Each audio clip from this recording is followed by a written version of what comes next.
And I literally woke up January 1st, 2018. Didn't even say Happy New Year to my husband. And just rolled over and went, I'm going to start doing stand-up. You're listening to the Mother Effin Podcast with Patti Crouch and Heather Dragulescu. All right, welcome to the first episode of Mother Effin Podcast. You're so excited. I am. I wasn't into the podcast, but everyone kept saying we should do a podcast. Mm-hmm. And then we didn't for the first, 6 months of our relationship. Our relationship's only 8 months old. Anyways. It's 6 months and 2 days old. And then we did it, and I started having fun with it. Yeah. And then we lost all the material, and then I got really sad. So, this is round two. Round two. So, I'm Heather Dragulescu, and with me is... Patti Crouch. And we're crazy comedian ladies who also are moms, who also adopted. So, a side note of how we met, I went to the Flappers University open mic. I did classes in August, my show in September, and then took 6 months off because Jackson, my youngest son, was having open heart surgery. So, I went a little crazy. And then when he was healed and fine, I went back to the open mic night, and that was to the FU mic, and that's where Heather was doing her show that day. Yes, that was my teen showcase day. That was your showcase day, and I saw your set and was laughing hysterically. Told your husband, even though it was a little weird, I was like, hey, I'm also an adopted mom. I would love to talk to Oh, he was so excited about it. And I was like, she's awesome. She needs to continue doing this. Yeah, all of you were there. And then Bobby saw you first because he was going to park at Ashley Furniture because that's where we park. Huh. It's allowed. And it's legal. You were crossing the street and you're wearing a long duster sweater. Yeah. And Bobby looked and he goes, that's a comedian. I'm going to end up knowing her.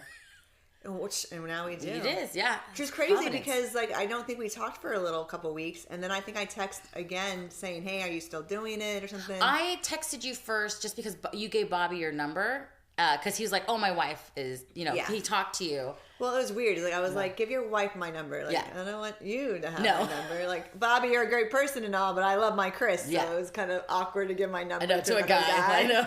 So I was like, "Give this to your wife." And then I was like, I guess I should text her not the next day, but the next day, so it don't sound all weird. So I sent one text. You gave me the courtesy 48 hours. I did. You didn't scare me off. You can't be creepy. That's so sweet that you thought about it. That you wanted a text right away, but you're like, no, I don't need to be creepy. Let's do this right. It definitely. And I think we sent 3 or 4 texts back, in the first couple days. And then it was okay, well, maybe we'll see each other around. We both left it very open. Right. And then we met up again at another FU mic. We both happened to be there. And I was like, oh, you're Patti. Remember when we were texting? Yeah. And then I think we didn't leave for an hour after the mic. We stayed for a while. And that's the day that we were like, I don't know where this is going to take us. Yeah. Because both Heather and I kind of found comedy just as a way as an outlet for therapy and to do something of yourself. I knew it was always on my bucket list. Found out my son was going to have open heart surgery. The girls were going to go to start school, and they're not the easiest to transition to school. Yeah. So I knew it was going to be rough, and so I almost had a nervous breakdown. Yeah. I looked up classes and was like, Chris, I want to take classes. He's like, okay, when do they start? I'm like, tomorrow. He's like, okay. And so I did it. Yeah. That's awesome. And then I love it. I'm in love with it, and it's so therapeutic and so amazing and so great. So, how did you found comedy similar, right? I had wanted to do it for a while, and I had talked about it. So, it's funny. Ken, who is the dean of Flappers University, is the brother-in-law to a woman I knew. And, 3 or 4 years prior, I was like, I want to do stand-up comedy. Anybody know any classes? And I got recommendations, and she's like, well, my brother-in-law runs it. And I was like, oh, okay. And then I didn't think about it again for a long time. Then I literally woke up January 1st, 2018. Didn't even say Happy New Year to my husband. And just rolled over and went, I'm going to start doing stand-up. And he was like, okay, good morning. And so classes were starting a few weeks after that. I looked it up. And so I signed up that day, paid for Flappers classes, and was all right, we're going to do it. Just it's time. It was this burning sensation inside. I'm sure you had this feeling of I have to go do this now. I have to do something or I'm going to lose myself. Yeah. Kind of feeling I'm going to have a legit nervous breakdown if I don't do something for me. Yeah. And then comedy immediately came in. And the last 6 weeks different people in different like groups in my life. We're like, And both are like, oh, you should do stand up. You're so funny. And I'm like, so it was it had been brought to my like forethought. And so it definitely worked. Yeah. But I remember that day we talked a whole lot, and we talked about like, I don't know where this is going to go. Like, I don't see myself traveling. I have a family. I want to be there for them. Yeah. Like maybe writing, like, oh, I had an idea for a sitcom. And then you said it. And I was like, oh, maybe we can write a sitcom. And then we both kind of like nonchalantly were like, maybe we'll write it together. Yeah. Ha ha ha ha ha. And then do you remember like the next day you sent me a wall of text? You're like, look, if we're going to do this, you need to know the following. And it was like this giant wall of text of like, rule number 1, families first. I mean, it was great. And it was one of those things where I was exactly on the same page, you know. And it was, I remember. But I was so glad you did it first, where you're like, this is how it's going to be. But yeah. Well, like, I wanted to be like real, like. If this is if we're seriously doing this, like my family comes first. I don't want you to get mad at me because of the family, you know?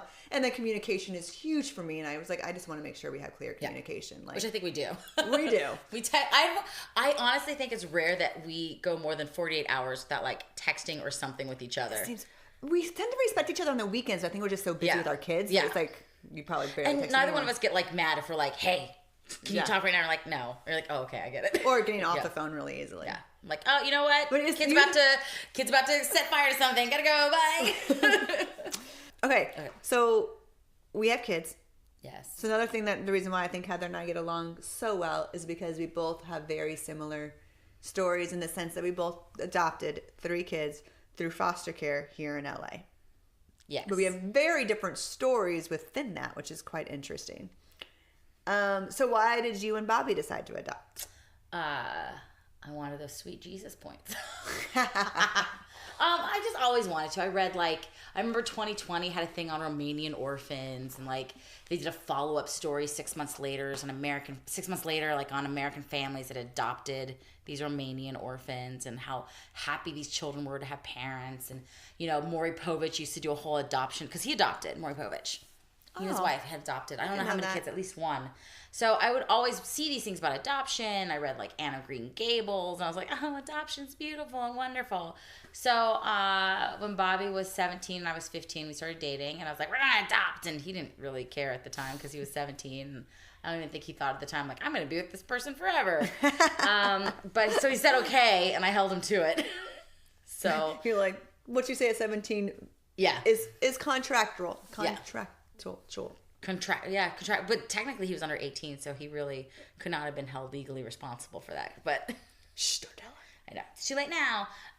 So we decided we wanted to adopt, and we had gotten, I think we had been married for 12 years, 11 years, and I was like, it's time to start having children. Let's go do it.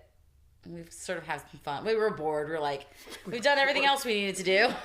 So bored is not a reason to have kids, but no. Okay. So it just felt like it was the right time. We were in our mid-30s at that point. But it took forever. First of all, I was really slow on that paperwork. I was like, oh my gosh. And because Bobby wasn't going to fill it out, I was like, I have to do it myself.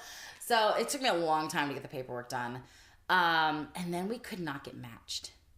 Like, that just seems so crazy to me because all you ever hear is that there's so many kids who need a home. There's so many kids who need a home, and here's a loving home. Yeah, but I mean, the way I look at it now is that, you know, I am a religious person, is that this was God's plan. Like, he was waiting for us to have these kids. Because if you look at, like, when we started the process and when they entered foster care, it's right about the same time. So it's like, I believe in God. I have to believe he was kind of holding his thumb and saying, wait, they're coming, and these are the ones that are for you. And I had given up. These are the obstacles you're going to go through in order for the timing to be right for you to be matched with your kids. So I think it was supposed to be this way, but it really sucked at the time. And I would cry and be like, "They don't like me because I'm not ethnic enough, or I'm too ethnic, or I'm blah blah blah. I'm not the right." I mean, that was what we were getting. Like, you're not Hispanic. You and your husband are too diverse. That's and I'm like, such an old way of thinking. Yeah, and it seems so weird because like our agency would never. Yeah, it was bizarre. And it wasn't even our agency, it was the counties. The counties were saying no. See, the county I feel has more our old school thinking because they just don't have that much training. All the newer agencies have and required maybe to have more it's training. Even different now because it's been like 5 years since we really started going through the process. But like, that makes sense too. You know, so I'm what hoping, year was that? Just so I have a reference. 2013 is when we were we were approved. I think in 2012. 2013 is so when we started the process before you. Probably. That's intriguing because you're so because you've actually had your kids longer than I've had mine. I've only had mine fostering included about 4 years. And I guess mine has been the girls came to us 2011. Mm-hmm. They're born 2010. They came in 2011. Yeah. We didn't get our kids until 2014. 14 sounds so like. But ours are much older because we didn't get them as infants. We got them fully. Well, we got one fully baked. Well, we'll go into that later. The baking levels, but so yeah, we got ours in 2014. Our kids. So you didn't get approved at 2000. I think we were approved in 2012. And 2013 is when my great aunt passed away. And I think we were approved before that. We'd been approved for almost a year at that point. Because there's no matches. No matches. Could not get matched. We had one that matched, but they came like with knowledge that all three had been. It was three again, super cute little kids, but all three had some severe trauma and stuff that we didn't think we could handle. But then we ended up getting it anyways with our kids. We just didn't know. And so you probably still can't handle. I know. So you really can. So you are not a trained therapist. No. You are a mother who is now acting as a therapist. I know. Last night Bella was like, I said, Bella, I got Bella the Hunger Games books, even though I think they're trash, because I knew she would like them. I like them. I don't like them. You don't like Harry Potter either, though. It's poorly written. The first ones are okay. This is not a video. Let me describe my face to you of the shock I have of Harry Potter. You cannot tell me that last book, The Deathly Hallows, is good. It is so poorly written that an epilogue. Okay, we just started the podcast. I would like to have this have a life. I don't need to end our friendship. Okay. On the Deathly Hallows. So let's just never have this conversation again. Look, we will never speak of it again. I'll put it this way. I think Harry Potter in and of itself is wonderful for kids. And it's magical and it's inspiring, and she does hit some hard topics which are very important. And it's nice that she addresses them in this way. And stop your sentence there. I'm just saying. We're done. And we're done. If you Back look to Bella. So Bella read the Hunger Games. Bella read the Hunger Games. She's reading the Hunger Games right now. And she's like, Mom, you're right. How did you know that I would like this book? And I said, because I know you better than you know you. As she could tell, she was about to get ready for some smart alecky response. And she stopped and like had a moment of clarity. She's like, I think you do. And I was like, yeah. She's like, why is that? And I said, it's because I love you and I care about you. And she just kind of shut up, like didn't say anything in addition to that. Wow. So it was a nice little like, I have a lot of hard times with Bella. So it was a nice little moment there. But I think I'm hoping that sinks in. Because like she thinks about her birthday. She's like, you picked everything I could have ever wanted for my birthday. You got everything exactly the way I would have wanted it. I'm like, I know. I know exactly what will make you happy. I know exactly what will interest you. I know exactly what will keep you safe. Yes. And help you reach your best potential. Yes. Yeah, Zandy told me that earlier. So I told her that. I told her that, and she was like, well, I don't want to reach my best potential. And I was like, well, then therein lies the problem. So you started earlier than us. Yeah. And so when were you were approved in 2011, or when did you start the process and why? Okay, so when I was around 16, give or take a couple days, when I was around 16, I just, like, the Lord put in my heart, like, you're going to adapt. And I was like, okay. And I didn't know what that meant at that age. Like, I wasn't around people who had fostered or had international adoption or private adoption, or I don't think I even knew anyone who was adopted. Like, it wasn't what we talked about as a teenager. So yeah. I feel like nowadays people talk about it more because families look so different. Yeah. But back then it was like, whatever, you know? So it was in my heart. And then across the world, like halfway across the world, Chris was not in China. He was in Spain or somewhere. And he had the thought of like, I could adopt. And we hadn't known each other yet. Is he older than you? Yeah, he's 4 years older than me. Okay. I mean, I'm 4 years older than him. Are you? No? What? Let's avoid this conversation. Anyways, So he had in his own thought that, like, he was in the military at the time. Oh, okay, gotcha. He had his own thought that he was going to adopt as well. Gotcha. And then on our third date, it just, like, came up, like... Well, that's what you talk about on third dates. Exactly. You talk about these things. Although I do have a tip that most people will probably never take. Always on the third date, I always brought up that I was saving myself for marriage. And all the scum buckets and, like, losers left. Yeah. And honestly, there was not very many that stayed around. And Chris was one of the ones that stayed around. Anyway, so on the third date, we talked about it. And this came up like, oh, yeah, I've always been adopted. He's like, yeah, same here. And I was just like... Oh, and we didn't have like an intense conversation. It was just like, oh, that's crazy that we both thought about it. And then we thought like, well, how long? And then we realized that like we had it around the same thought, and we were like, that's just weird. Yeah. And in my head, I was like, God, what you doing? Yeah. But at that time, Chris wasn't a believer. Yeah. So that was a big hindrance in our relationship. My husband's still not a believer, but we just keep going. I keep barreling through. No big issue here. So like, we'll figure it out later. So yeah, so then we went through the infertility stuff, and our grand plan was always to have 2 biological kids and adopt a third. And then we went through the infertility stuff and found out that they never really said, his stuff was always great. They never really said it was me. It was always unexplained infertility. Oh, yeah. But it was always me. Like, the medicines never did what they were supposed to do with me. Like, the doctors were like, this is not right. Like, I have no clue why your hormone levels are here when that's supposed to be in 2 weeks. And, like, then they would drop, and where they were supposed to be was 2 weeks late. Like, my body was all messed up, and the drugs made it wackier versus like more stable. Yeah. And so they, after 5 rounds of just regular like drugs and insemination, we were like, we can't do this and move forward glorifying God. And so then we're like, well, we always wanted to be a family, and we're going to adopt anyway, so why don't we just adopt them all? And then the reason why we chose foster care was because you're totally, by the way, going to have a surprise baby. And I will punch you in the throat. It's gonna happen. It's not gonna. My friend adopted, like, it's in the Kaiser pamphlet. Adoption does not increase your chances that's why of pregnancy. You're gonna end up switching to like Blue Shield, and when that happens, like, what? No, I think it does. Not in all cases, but I think there's a hormonal shift in some people. That happened. Well, I'm scared that menopause is actually going to put my body into the right moments. And then I'm like, surprise! 50 years old having a baby. Because no, I don't want that. We have a family friend, like another one, who adopted like 5 kids. And the 5th one she adopted was special needs, had Down syndrome, right? Okay. Out of the blue. Twins! Like, and she's like 45. Like, surprise!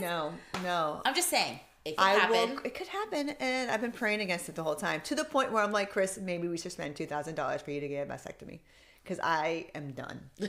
I cannot handle anymore. You know, even those aren't perfect. I know. One of my friends has 2 baby siblings because of vasectomies that have reversed themselves and ended up having pregnant. I'm just saying. So, no. You can't. No. Just say whatever happens. No.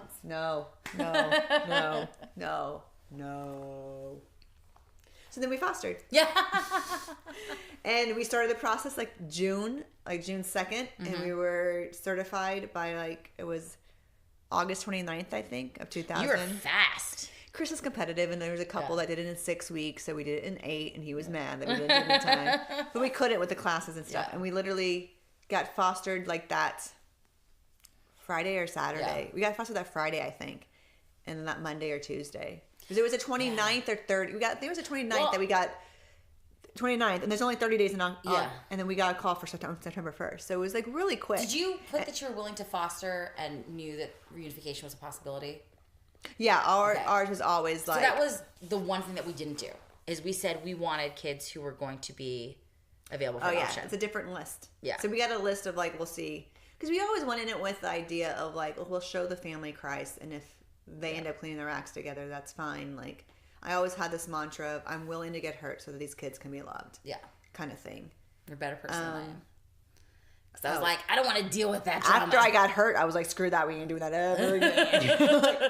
And then we got Jackson. So yeah. So we got, we've always, our profile was, it's so funny. Our profile was 4 and under. Yeah. We wanted 1. And the only way we were going to get 2 was siblings. And Chris literally was like, I go, what about twins? Like during the one, we're filling out the thing in front of the lady. Yeah. Right? Marisa, who's part of our story forever. I love her. I was like, what about twins? She's like, okay, I'll give you that. like it's going to happen kind of thing. And that's so funny. And then we also said no mental illness because like schizophrenia and stuff really, like, I don't know how I would handle that. Like, I don't think I'm strong enough. And then no fetal alcohol spectrum disorder because that's like the hardest thing. And we got FASD. Our youngest has FASD. And then we got a call for twins. And the same call, we got a call for an 18-month-old girl who was, her rights were going to be terminated. So she was more on that list. Or the twins. And we were like, let's just go for the twins because it was the way. I always thought I always wanted twins. And then I thought the infertility, I was like, this is how we're going to get the twins. Yeah. And then that didn't happen. So then when we got a call, I was like, what? Yeah. I still get my twins? Aww. So I have my twins. So I have twins. Now, they came to us at 9 months old. They were adopted they were adopted June 27, 2014. Jackson was born August 6, 2014. And then we took him home from the NICU August 27th, 2014. How long did you take to adopt him? Was he faster? It was supposed to be faster because it was her fourth child that had been detained. However, a cousin came into the picture and wanted custody, so we had to figure that out. Yeah. And then their birth mom, their dad's never been around for both cases because they had the same mom, different dad. Yeah, different dads. She's mentally disabled as well, and so they just have to give them more time just to make sure they have the documentation so that, I mean, it's fair. I understand. I get it. And it was supposed to be quick, and it took 2.5 years. Yeah. So I think ours went, let's see, we matched with them in April. It was like 6 months and you were adopted though, right? No, it took a little while. But like, it's not as bad. I mean, there were reasons. No, we matched in April. But then you fought for your kids. Like, you were like, these are it. Like, you saw them. I did. Which is weird because I've never been to one of those websites. Okay, so did you ever go to any of those? Oh, you didn't even have to do that. We went to those, like, so I like literally. This is like the worst thing ever. We literally, the agency, the county calls the agency. The agency goes, oh, these 5 families. I'll call my 5 families first. And then they call whoever's been waiting on the list long enough. I never got a call. And that was it. So, like, this fit our criteria. It was, so we were the ones longest on the list, I guess, or something with the criteria. Or something. As of 3 days. I know. Like, I don't know how that worked. No, we were on. We never got a call. We went to a bunch of these. We went to one, not a bunch. We went to one event that was. One is more than enough. Well, this like hang out with these kids event who are available for adoption, and I went and I did like the Mark Wahlberg movie that I want to see. Yeah, and it was the most heartbreaking experience of my entire life. I can't imagine. And what's this going through the psyches of those kids? And they're meeting people who could be potential, and then to not get selected, to be like, what was wrong with me that they didn't want me? And I told Bobby, like, I cried. I cried. I was like, I know. Because it was so heartbreaking because there was a set of kids actually that we saw. Heather never cries. Well, there's a set that we saw and we put our interest in because then they take you into a room and you're supposed to fill out who you're interested in. And we'd been on the list for so long that we would have been priority. It's like a car lot. It is. It's so awful. But then we found out they had abuse history that we didn't want. So we passed on them, this sibling set, who were actually in our age range. The boy was 3, I think, and the girl was 5. So they were in the ideal age range, but we passed. I said, no, I don't want this. We said we weren't going to take these kinds of kids. Bye. Little did I know. So then we went, there's another one coming up because I told the adoption coordinator at our foster agency, like, I'm never going to one of those again. It was awful. She's like, well, there's this new one coming up, but you don't meet any kids. It's just all the local counties come, all California counties, because it's all, you can adopt with our agency anywhere in the state. What agency? Koinonia. Okay. But at the time, I think now they do it with some states, but at the time you could not adopt state to state. So some foster agencies can do cross state lines and everything. Some can't. It's like a whole licensing thing. So ours was only in the state. But there was an event that was going to be all the counties here, a representative with boxes and files of kids. And so we went through and we're like looking at all the counties, and we get to LA County, and my kids, who I saw on a website, and I had applied for on a website too, to buy. So on crazy. 2. They're on 2 websites, and I applied at both places, and then they're there, and their social worker was not at the event. Do you have a screenshot of that or anything? I do. I put it in their memory book with like their descriptions and everything. Wow. Because I wanted them to see like what we saw, but there was a guy there. who was so sweet. And I cornered him, and for 15 minutes, I'm like, these are my kids. You need to give me these kids. And I was like, I'm going to be the best parent for them. We're going to blah, blah, blah. And like gave him this whole pitch and was adamant. So the youngest of our kids, Anna, had been matched. And she was going to be separated. That's so crazy. And then he came in and he's like, oh, time out. I have another couple I met. They're young. They don't have kids. You know, he's like, but I think they could be really great. So they unmatched her. Not having kids is a plus in this situation because... Yeah. So they unmatched her, and because we were willing to take all three. We said we want all of them. And so that's also big for the county, is if you're willing to take all the children. So they matched us instead. But it was so funny is I got an email from the website saying, we're sorry to inform you, the kids are already been matched. Sorry. And then 2 days later, I got a call from my agency saying, hey, you got a match. And I was like, with who? She's like, with the siblings. I'm like, which siblings? Like, I didn't, because at that point, all of our match that the request that we'd put in had come back. And then she said their names. And I was like, what? I said, but I got an email saying I hadn't matched. She's like, it was probably because they didn't know you had matched with us, because the county just sends back to the website matched. Oh. They don't say who they've been matched with or anything, you know, or like, it's been you. They're like, they just say matched, not matched. So you know. So, yeah, that was a big surprise. And I was so excited because finally, like, it had been 2.5 years. That's just so crazy. Yeah. And so I'd actually told them at that time, if I don't get matched before in the next, because we were supposed to go up for a renewal for our license, I said, if I don't get matched the next 3 months, I'm not renewing. I'm done. Like, I'm done trying. That's just so weird because we did infertility for 19 months. Yeah. Like, we aggressively tried for 19 months and got 19 no's, and that was hard. Yeah. Like, so hard. I mean, so I can't, and I don't know how other people who suffer from infertility can do it for 5 years and do all this stuff. Yeah. So I can't imagine, like, 2.5 years. Yeah. 2.5 years of waiting, and every call going, oh, they're not. No. Oh. Yeah. Okay. Oh, they're not. You know, like, I had that. And you're not good enough. Yeah. I had that for like less than 48 hours, and I was like, huh. You know. Yeah. So, and maybe this is why I don't cry so much now. I would cry all the time about this. Like, why am I not good enough? What's wrong with me as a person? Why? Blah, blah, blah, blah, blah. And so, you know, it's one of those things where you connect the dots in hindsight, and I say, well, it's because I was waiting for these kids. Yeah. I had to wait. I was meant to have these kids. So you can cry again. I don't want to cry anymore. I'm done.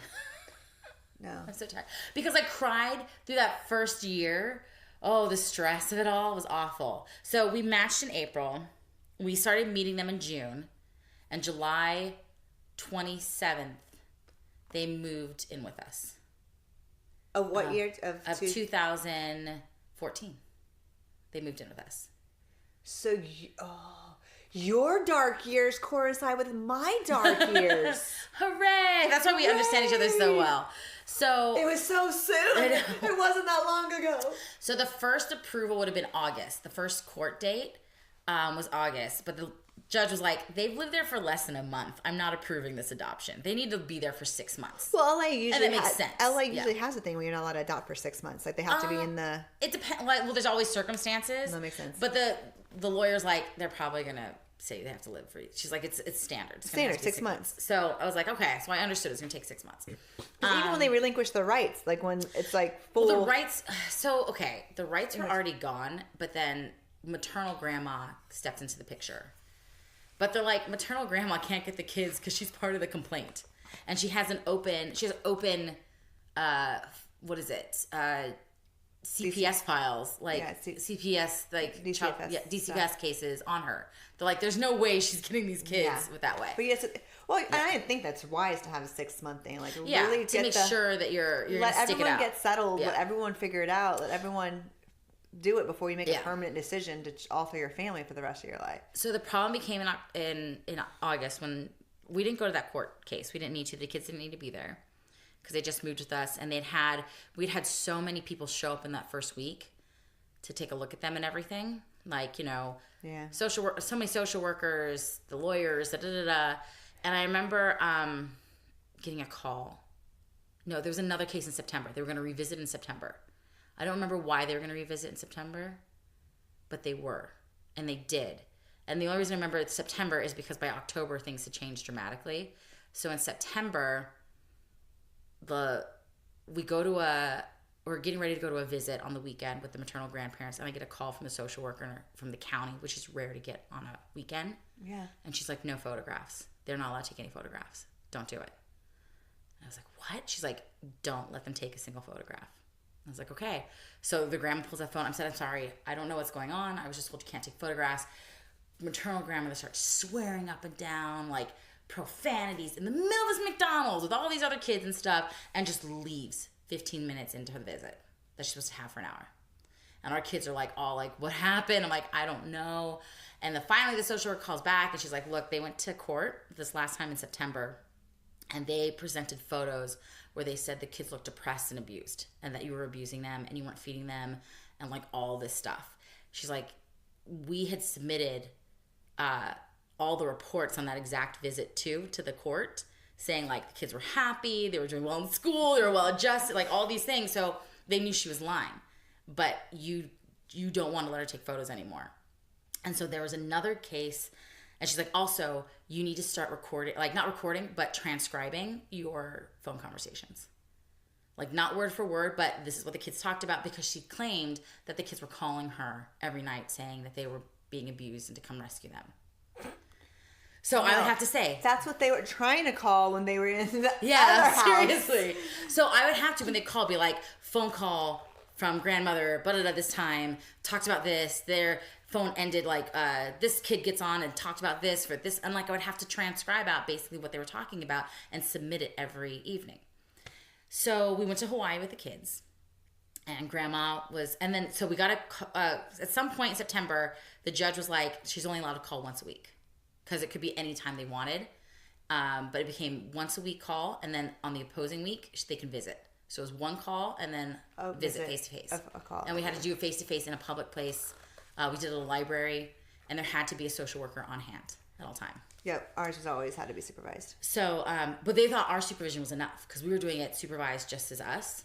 But they were like, no, we need to have a county. In the beginning, ours were just, we were doing it, and then... Yeah, then they were like, you need to send this. Yeah. So there was an incident where Anna had to go to the restroom. And there's a law that says that foster parents have to take the kids to the bathroom. You can't let a biological parent or anything take them, because there have been cases, unfortunately, where children have been abused by their parents in the bathroom. So I wasn't there that day, so Bobby had to take her to the men's restroom.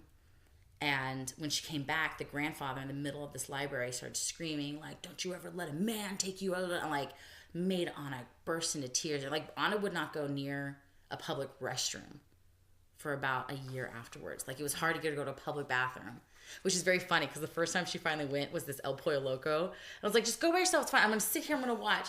And I didn't realize the door was super heavy, and she couldn't open it easily from the inside. So she was like stuck inside the bathroom, like crying and like pounding on the doors. And she finally got out, and she just showed up, and she had these tears just street. I was like, what happened?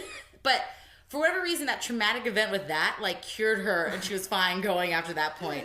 Now but she doesn't like heavy doors. No, but it was just so funny. I was like, oh, that's so sad, the first time she uses a public restroom. So that incident was reported, kind of like done a quick report in, and the courts came back, no more visitation. And I thought it was still phone calls allowed, but it appeared like no phone calls allowed too, because they never called again. So... Well, they could have just given up. Yeah, so in November... was it November? No, in January we went back to court. And mom decided she was going to try to disrupt the adoption, because she had a new baby. And she knew that if these kids were going to get taken away, this was going to be numbers 3, 4, and 5 taken away. That she wasn't going to get reunified with this new baby. So she's like, I'm going to disrupt. And they're like, come get your paperwork. And then she never showed up and got it. So she didn't really disrupt that much. But grandma and grandpa showed up at this one in January. And so this was like our 6-month review. Even though it wasn't exactly 6 months. Maybe it was February. Whatever it was like the 6th month from August. Something like that. February would be 6 months. Yeah, I guess it was February. And so they showed up, and the court was there, and the kids were there, but they kept them separate. And the court's like, the lawyer went to go see the kids. And they said, your grandparents are here. Do you want to see them? And Anna, being the little tough badass she is like, no, we never want to see our grandparents again. Like, she's like, we hate them. And like, unprompted, I was surprised. I was like, she what? Because I'd never seen her at that point. Because at that point, we'd only had them since July. I did not know this about her personality. When she feels very passionately about something, you know exactly how she feels. I'm going to let it out. I'm going to tell you exactly what I think about this situation. So that's what she did. She like, no, blah, blah, blah, blah. And like the other two are like, yeah, we agree. Like her older brother and sister. Yeah, and she's like 6. And the older two are like, yeah, we agree. So they went to court, and the lawyer's like, the kids don't want to see the grandparents because the grandparents wanted to see them. And they talked to the lawyer for the birth mom, who's not there, of course. And she's like... Birth mom not there, yeah, of course. Yeah, not there. And the lawyer's like, I represent the birth mom. She's not here to say either way. So I think in this instance, it should be whatever the kids want. And if the kids don't want to see them, then I'm not going to make them see them. So the lawyer's like, okay, you need to leave. And they started swearing as they left that. They were so mad. And then the judge is like, okay, I'm going to set an adoption date. And so they set the adoption date at that point for like June 1st. And you got an adoption date that day? Something like, it was very similar. I think she was going to set it. Either she set it, but I know very soon after we got the June 1st date. I get a little muddled in my brain. But I feel like I knew coming out of there like it was going to be in June. Like either they said, I'm going to set it, like she's like, I'm going to set it for 3 months from now or something. She said, like, we're going to set the date. No, she probably could. She might have done it that day because we knew we were going to come back. She probably did. And then she's so different than us. Yeah, and then she walked out. She's like, we walked out. They're like, the kids are fine here. You should probably go to lunch and come back for them later.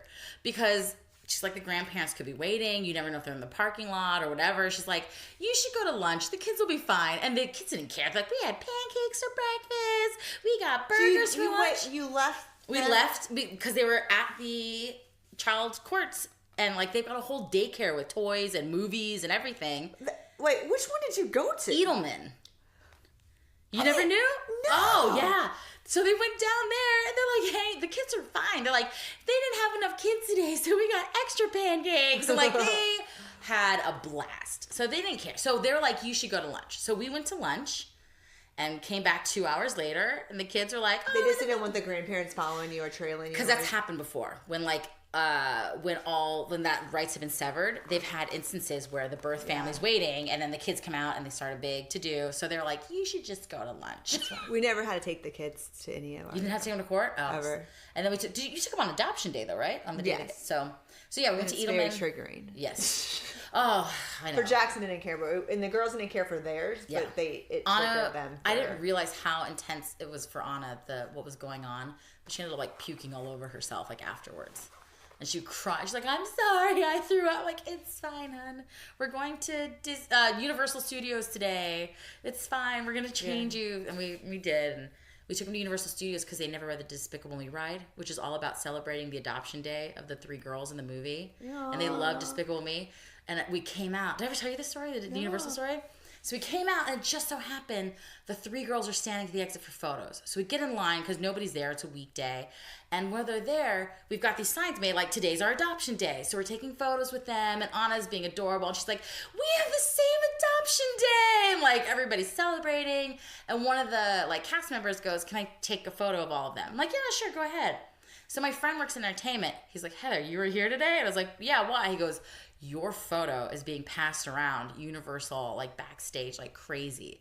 Like, we came into a meeting and they're like, guys, this is why we do what we do. And it's your photo. I'm like, I know that family. So the next year we went to go celebrate the 1-year anniversary. And he's like, oh, just tell me I want to see you guys and say hi. I'll get you a ticket. Because I had 3 free tickets. I don't remember why. And then he's like, I'll bring you a ticket. And I was like, oh, okay, great. So he's like, hey, meet me at like 1:30 to go to the ride. Yeah. And I just thought he wanted to get together. He's like, I have a meeting. I just want to see. They love him. Uncle Glenn. They're like, Uncle Glenn. So we go, and they're like, Gru, wait, it's our special friends. And like, Gru's there. And I was like, oh, how neat. They hung out. And like, he's like, oh, Gru, the girls are coming. So we thought it'd be nice to take a photo with Groot and the girls. I'm like, oh, cute. This swarm of people start coming towards us, all Universal employees, big cameras and everything, and like gift bags of like toys and autographed photos for the kids. And like this woman like has like a release that I'll let them use their photo for like not for like anything in the personal publicity, but internal publicity. And I was like, yeah, that's fine. She's like, you don't understand. I'm adopted and I have your kid's photo on my bulletin board so I can look at it every day. Patty's crying. I made Patty cry. That's gonna be my goal every episode. Can I make Patty cry? So she's like, I'll win. It'll be easy. I'll win. It'll So be yeah, easy. she was so excited. I'll She's make like, myself cry. I'll probably No. cry every episode. No So worries. yeah, she was amazing. She's like, you don't know, it's so inspiring to me. And it was nice. It was such a nice event. So they love Despicable Me because that's their ride now. That's our ride. Oh, yeah, it's a ride. Yeah. That's so sweet. So, did you do anything fun for Adoption Day? We slept. You're like, that was pretty fun. We had a lot of people for Adoption Day. Did you party? Yeah, so my mom, my dad, my sister Carmi, her wife Becky, the two kids, my best friend Sunny, Valerie, Chris's mom. Was there anyone else who flew in for it? And then we had all of our at that time we had like 6 really close foster families. I call the foster mamas. And so they all came with their husband. Majority of them with their husbands came to the thing, and then we had some church people and some anti-spaz, and so we had like about 30 people. In that room. Did you do it like at your church or? No, well, that was for the court. Oh my gosh, you're in the court. That's amazing. For the court. And the person goes, the Judge Richardson, it wasn't our judge the whole entire time, got to our last like 6 months and then stalled it because certain things weren't done right. Yeah. And the lawyer was like, he saved you a year. Because if you had not done that, if your mom appealed, then it would have taken even longer than it did already. Mom did appeal and did take a year after that, but it would have taken like 2 years, and we would have been in it longer because they would have to come back and fixed it and then done TPR again and all that. Yeah. Anyways, so he was great. But he made a comment. He was like, I have never seen so many people in the courtroom like this. And he goes, you guys have support and loved, and these girls are going to like thrive. So it was great. And then, so after that, we all went and we watched. So the whole time we were talking about how we were getting adoption and thing, but the girls heard dolphin the whole time. So they got thinking that we're going to have a dolphin party, Like, and so they all were like, are there going to be dolphins there? And we're going to be like, they're 3.5 at this age. And I'm like, no, it's not dolphins. It's adoption. Like, they just kept hearing it wrong. And so the theme ended up being like dolphins. And so That's we ended hilarious. up getting stuffed dolphins. And so we got A Dolphin Tale was a movie that we got as one of the gifts. And so we watched that. And I think half the family fell asleep on the floor. It was just such an emotionally charged day that like everyone was sleeping. Yeah. We did go to their kids' favorite store at the time was IHOP because, you know, high class. So we did go to that after the court. And then we went home, watched A Dolphin Tale, all fell asleep. And then the next day we had a big party. Oh, fun. Where they got to eat as many pickles and popcorn as they wanted. We had a bounce house and like nice photographer and the tent and everything. So. Do you do anything on the anniversary every year? We don't. No. I thought I was going to be one that was going to. And we say a comment about it every year. We say a comment on September 1st and we say a comment on the 27th. And we say a comment when we get brother and stuff. But it's just too triggering for them. And not in like, oh, sad, oh my goodness. It's just with all their emotions and their height of everything, it's like, it's better to gloss over it than create a deal about it. Yeah. And I really thought I was going to be the other like side. I really thought that we were going to be like, every year we're going to go to Disneyland, or every year we're going to do this, or every year we're going to do that, or like at least go to dinner or something. But we literally go to spend like a 2-minute thing. I'm like, do you know what today is? Today's the day the judge made it. I'm whispering. Today's the day the judge made it final. Forever family. Forever! You know, like we just say something like to them, and that's enough. Yeah. And that's a little moment, and it's done. Like, I feel like it's too much. And I always thought I thought we were going to be like a party. I thought we were going to celebrate. And they get a little crazy right beforehand, and they get a little crazy. Well, and the day that they came to us, like our gotcha day, or the day they came or whatever, it's right around school, and it's already high emotions and stuff. Gotcha. So it's like, it's a lot. Yeah. And then during the summer, it's like we could easily celebrate it, but it never seems right. Like, it never seems like they can handle it. So we just don't, which is weird. Yeah. Our kids love the fact that they'll get pulled out of school for it. See? And so what's great is even the public schools, when you're like, they're not going to be at school. It's their adoption day. They're like, I understand. Let them go. You're like, it's fine. We'll give them the homework ahead of time. School policy is never the same as when you talk to people one-on-one and you let them know, like, hey, this is when my kids are going to be out. Yeah. The girls, one day, I found out that, like, every one of their support people were all going to be at a training and gone. And so, like, literally, it was going to be one person that they knew that could take care of them. And they're runners. So I was like, I looked at Casey and I looked at Jennifer and I was like, we may be. And then immediately the secretary goes, I thought Lexi was looking a little sick. You may want to keep her home tomorrow. And I went, you know what? I think we will. Don't want to spread it to the school. Yeah. Like, they're the ones, like, take her out, lie to us and say it's a sick day, and we'll just cover it for you because it's better to have an, you know, so. It's all about what's best for all the kids when it really comes down to it. I know with Jackson, he doesn't even care. He doesn't even know. Jackson's even my little buddy because he so funny when I first met him. Does that first meeting? Don't talk about that yet. Okay. Just he's so cute though. He is really cute. I think it's a small head. Anyways. I think he's also got a cute face. So to wrap this part of this podcast up, what would you have wished someone would have told you going into this? Not to do it. Would you really? Sometimes, like if someone says, I think we're about to adopt, will you tell them don't do it, don't? I'm not a person who's like, it's great.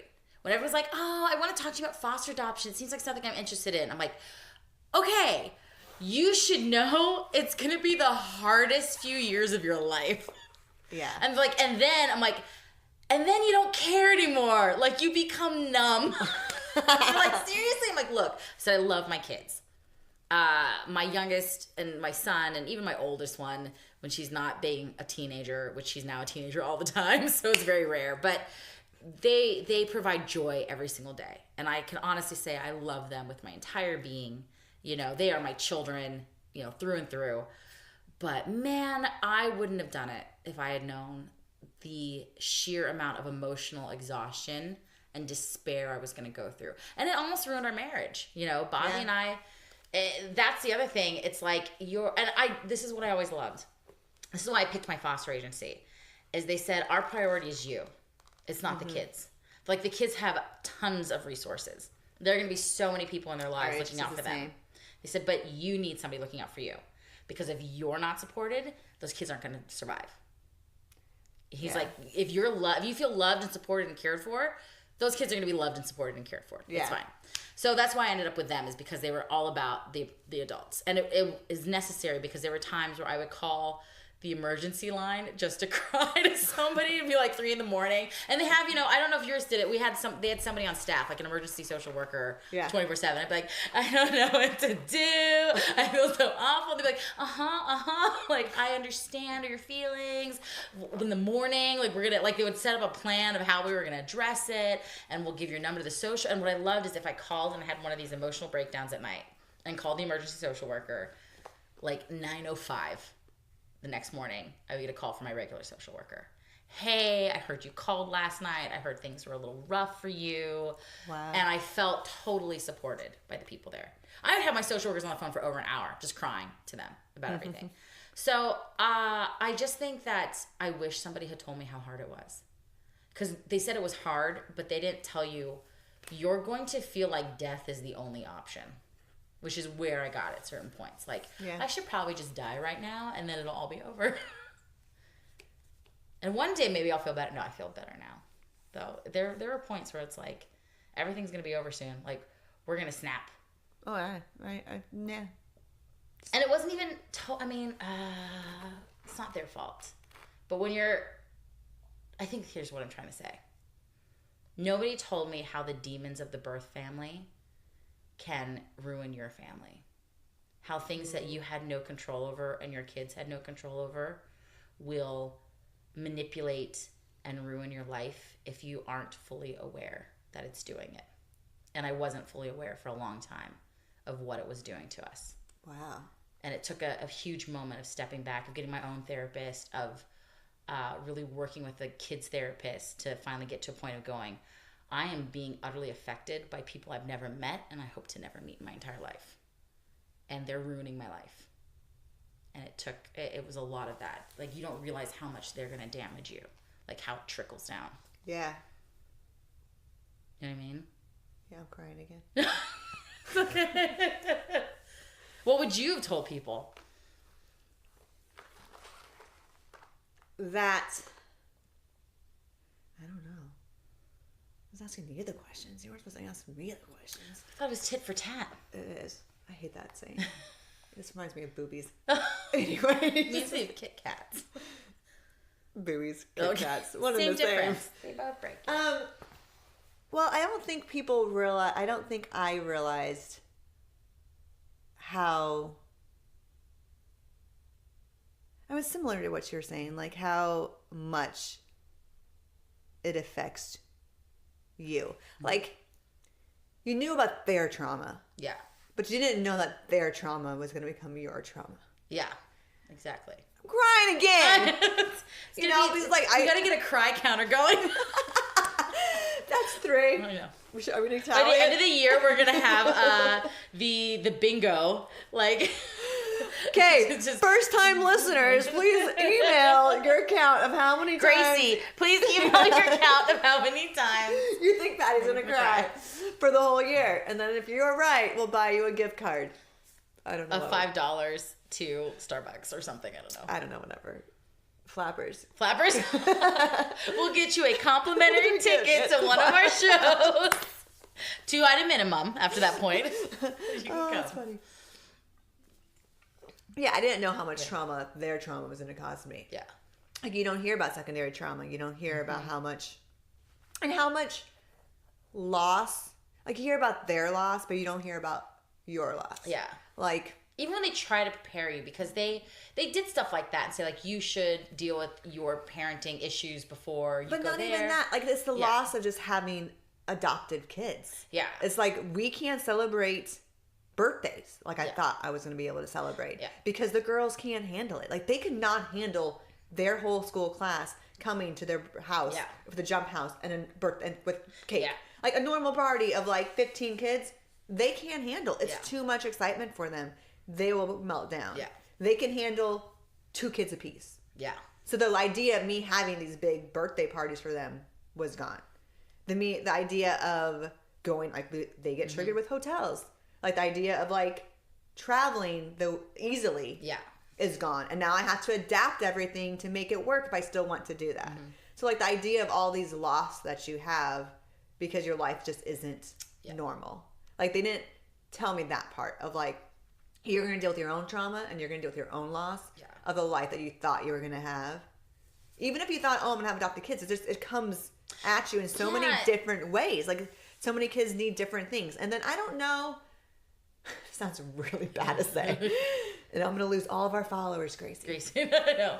But I feel like, I don't know if it's the adoption or it's the special needs kids sometimes. Because my son being so special needs, it's like, oh, this could have happened. I mean, but then that's the thing is, it wouldn't have happened if I had gotten biologically pregnant. Like, I don't know if that's the right word, but if I had gotten naturally pregnant, I wouldn't be drinking. He wouldn't have brain damage. Like, I would have not caused that. But I could have had an autistic kid. I could have had a Down syndrome kid. There's other risks I could have had. So is it the special needs kid is how that's intense, or is it the adoption? Because the girls have their needs, but theirs are kind of like. I feel like it's just compounded. Like, it's these things that are just like stacked upon each other, and it's, you know, there are things that people you can tell think are so not normal, and you're like, this is my normal life. This is what I do. I mean, I know people think I'm a jerk parent. I know it. I know they think I'm too tough, but I feel like when we have these rules and guidelines, it's the only way the kids can thrive. Yeah, they need the boundaries. And I mean, people get so, like, I remember Anna was having a meltdown at a Target, and I just stood there and kept shopping. And this woman's like, are you going to do anything? And I was like, no. She's going to, and you're not going to go on the lengthy thing of, you don't understand, this is a manipulation tactic, she's trying to get my attention, she needs to know, Like, we were told, they're going to have a meltdown and you can't give in. You have to just continue doing what you're doing, and they'll calm themselves, and they'll realize. If you pick them up and carry them outside, they'll know that they can do this to get a reaction out of you. You have to not give them any reactions when they have, like, they were drilled into us about no reactions. And so I would not give her a reaction, and people would be like, your kid is screaming. Like, The judgments you get. Yeah. And I just, so... Yeah, I don't know if I would say tell people not to do it. I just definitely would like, you and I need to have a conversation, the nitty gritty of the ugly of it. Yeah. Because it's interesting. This is what I learned today. Not very important, but this is what I learned today. Your dark years were during our dark years. Because when we got Jackson, he was he had to wake up. He had to be fed every hour because of his weight for the first 3 months, which is, your body is not designed to do that at all. And then it coincided with... No little hamster feeder thing? Like... Just put a tube there. That would have been nice. Yeah. Although there's a rule, you're not allowed to prop the bottle up. We had to sign a rule saying we wouldn't do that. Anyways, so it was so much, and it coincided with, I think, the girls had just turned 3 and a half. Like they did not just turned 3. They were like 3 and a half. They had just gone to school. Yeah. So they're going through all their traumas coming up. So like it coincided at like the exact same moment. Plus having the trauma, having the readjustment of another sibling coming in, and they had lost their brother 6 months prior because we had a foster son. So like all this trauma came up, and so for like a year, like Chris and I's relationship was totally on the rocks. All I did was drink cider and eat ice cream, to the point where I was like, I cannot drink cider, I'll become an alcoholic. Like I cannot medicate myself this way. Yeah. So I ate chips. So our dark years are the same time. And it's tough. And I think that's the thing. It's like you would see all these adoption stories, and everybody talks about, oh, it's so wonderful, and at the end you're so, and it is. You get it, but nobody says, like, by the way, you're gonna have a really shitty 12 months at some point. Oh yeah. And you're gonna feel like dying. Don't worry, it goes. Nobody says that. No. And that's what I want to hear. Is I want to see somebody. And you're gonna break, and you're gonna have the hardest time in your life, and you're gonna have the worst thoughts, and you're gonna feel guilty for those thoughts because you're not allowed to express the thought of like, oh, I fucked up our family by saying yes. Because if you say that out loud, you're going to be the crappiest person ever. So then you feel crappy for having that thought and thinking it, but you can't share it to anybody. And it's so sad because the truth is every single adopted parent goes through this feeling of like, I made a mistake. If you haven't... Well, maybe not every. Let me clarify that. Majority. But still, it's like, it's crazy. It's crazy it's just a lot of emotions and stuff. And I was just trained so much with the curls and like the kids that they were.